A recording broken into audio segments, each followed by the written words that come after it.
घाटी सभ्यता के अवशेष मानव सभ्यता के इतिहास की महत्वपूर्ण विरासत है और इस विरासत के हजारों नगरों में मोहनजोदड़ो सबसे अनोखा नगर है। आज के पाकिस्तान के सिंध प्रांत में लरकाना जिले में स्थित मोहनजोदड़ो अतीत में कभी हमारे प्राचीन संस्कृति का गौरव हुआ करता था। आज से 5000 साल पहले ये जैसा था आज भी बिल्कुल वैसा ही है। इस शहर की प्राचीन गलियों और सड़कों पर हम आज भी वैसे ही घूम फिर सकते हैं जैसे हमारे पूर्वज अतीत में घूमा करते थे। तो आओ दोस्तों, आज हम मोहनजोदड़ो की गलियों में घूमते हुए हमारी प्राचीन सभ्यता के गौरवपूर्ण अतीत को महसूस करने की कोशिश करते हैं।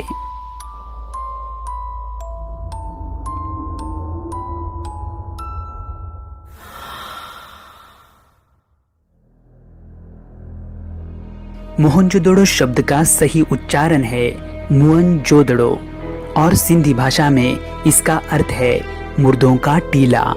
वास्तविक रूप में ये सिंधु घाटी सभ्यता का सबसे परिपक्व, नियोजित और उत्कृष्ट शहर माना जाता है। पुरातत्वविदों के अनुसार लगभग 2600 से 1900 ईसा पूर्व के बीच आबाद रहा ये नगर अपने समय में समाज के सबसे धनिक, विद्वान और व्यापारियों का गढ़ हुआ करता था। आज भी हमें इस नगर के अवशेष लगभग 125 हेक्टेयर के दायरे में बिखरी अवस्था में दिखाई देते हैं।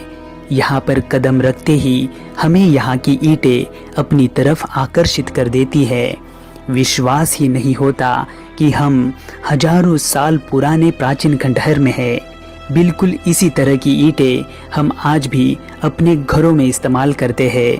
फर्क सिर्फ इतना है कि मोहनजोदड़ो की ईंटें दुनिया की सबसे प्राचीन ईंटें हैं। दरअसल इस कहानी की शुरुआत होती है सन 1911 में। उस दिन सिंधु नदी के रास्ते किश्ती से यात्रा कर रहे प्रोफेसर D.R. भंडारकर जी की नज़र नदी किनारे स्थित एक टीले नुमा खंडहर पर पड़ी।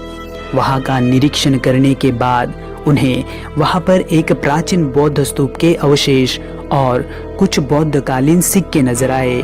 उन्हें लेकर वे भारतीय पुरातत्व सर्वेक्षण विभाग के तत्कालीन प्रमुख सर जॉन मार्शल के पास गए।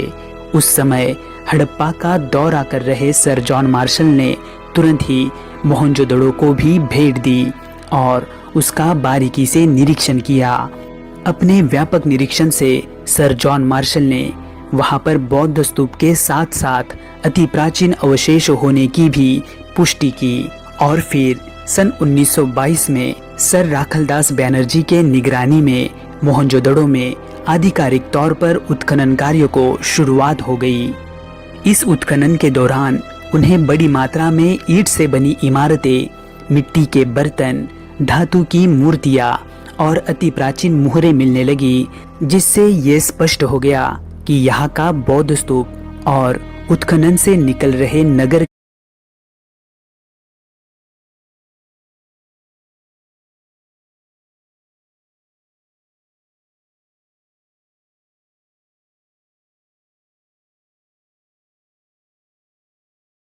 के अवशेष ये दोनों अलग अलग समय अंतराल में स्थापित अलग अलग सभ्यताएं थी।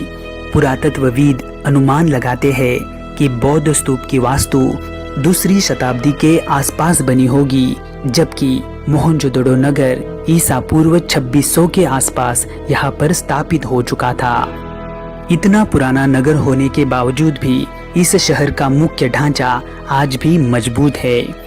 यहाँ का प्रसिद्ध जलकुंड जो ग्रेट बाथ के नाम से दुनिया भर में मशहूर है, वो 40 फुट लंबा, 25 फुट चौड़ा और लगभग 7 फुट तक गहरा है।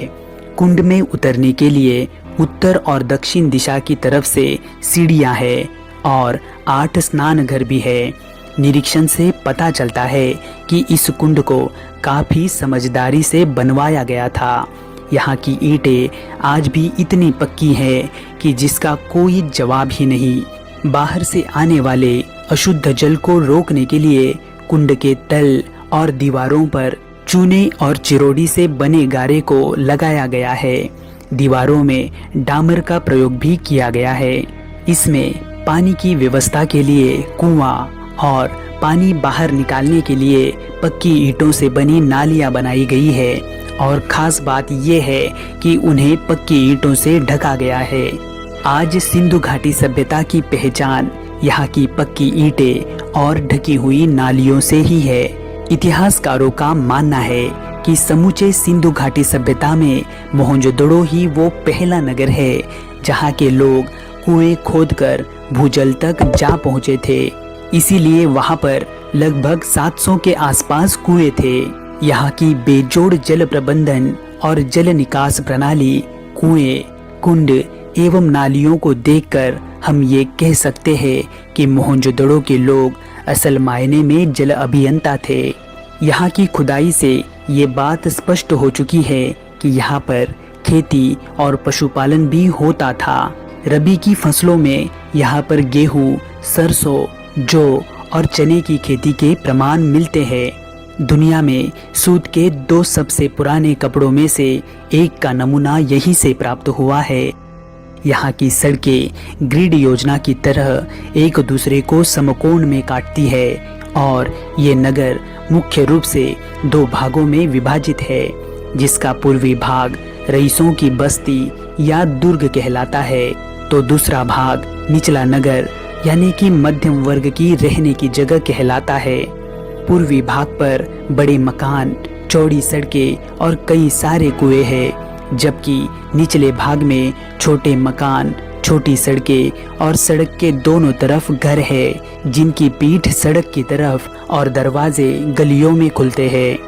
मोहनजोदड़ो नगर के बड़े हिस्से की खुदाई अभी भी बाकी है, क्योंकि पिछले 100 सालों में इसके उत्खनन में केवल 1/3 भाग की ही खुदाई हो पाई है और पाकिस्तान सरकार की तरफ से अब तो वो भी बंद हो चुकी है और इसलिए मोहनजोदड़ो से जुड़े कई सारे राज आज भी जमीन के अंदर दफन है। यहाँ पर एक वस्तु संग्रहालय भी है जिसमें ज्यादातर तांबे और कांसे के बर्तन, मोहरे, वाद्य, विशाल मृदभांड, आभूषण, दिए, मापतौल के पत्थर, खिलौने और रोजमर्रा के औजार मौजूद है। विद्वानों का अनुमान है कि सिंधु सभ्यता में अनुशासन हथियारों के बल पर नहीं तो बुद्धि के बल पर स्थापित था और यही वजह है कि यहाँ पर औजार तो कई सारे हैं लेकिन हथियार एक भी नहीं। सिंधु घाटी सभ्यता के लोगों में कला या सृजना का महत्व भी अधिक था। केवल वास्तुकला या नगर नियोजन ही नहीं तो धातु और पत्थर की मूर्तियाँ, मृदभांड, उन पर चित्रित मनुष्य, वनस्पति और पशु पक्षियों की छवियाँ, सुनिर्मित मुहरे, उन पर सूक्ष्मता से उत्कीर्ण आकृतियाँ, खिलौने, केश विन्यास, आभूषण और सुघड़ अक्षरों का लिपि रूप सिंधु सभ्यता को तकनीक सिद्ध होने के साथ साथ कला सिद्ध भी साबित करता है।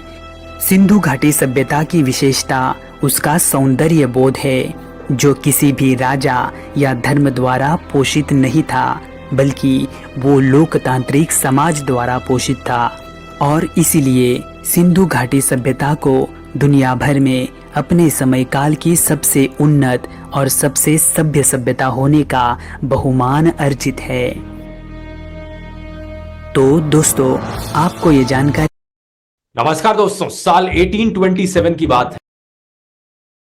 ये जानकारी कैसी लगी आप हमें